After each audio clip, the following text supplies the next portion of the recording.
2026 मध्ये नाशिकमध्ये सुरू होणाऱ्या सिंहस्थ कुंभमेळ्याच्या प्रत्यक्ष कामांना आता दिवाळीनंतर युद्ध पातळीवर सुरुवात केली जाणार आहे। आपण सध्या ज्या तपोवन परिसरात आहोत त्या तपोवन परिसरासह संपूर्ण नाशिकचा चेहरा मोहरा या कुंभमेळ्याच्या निमित्तानं बदलला जाणार आहे।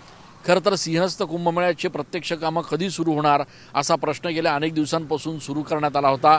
मात्र आता दिवाळीनंतर प्रशासनाच्या वतीनं शहरातले रिंग रोड तयार करणं असेल, साधुग्रामच्या जागेचा हस्तांतरणाचा विषय असेल, त्यासोबतच केंद्र सरकारचा महत्त्वाकांक्षी असलेला रामकाल पथचा संपूर्ण विषय असेल, त्यासोबतच गोदाघाट परिसराचं सुशोभीकरण, नाशिक त्र्यंबकेश्वर रस्त्याचं रुंदीकरण या सगळ्या कामांना आता अगदी युद्ध पातळीवर सुरुवात केली जाणार आहे।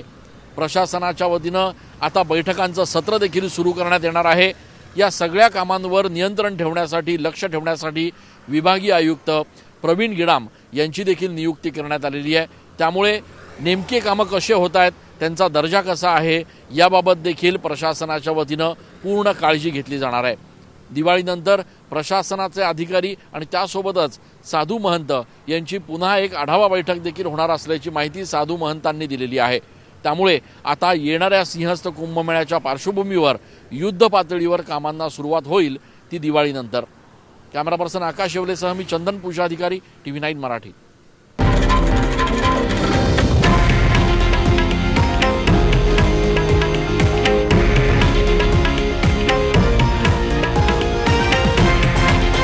हे आहे देशातील नंबर 1 न्यूज नेटवर्क आणि आपण पाहत आहात TV9 मराठी, एकमेव।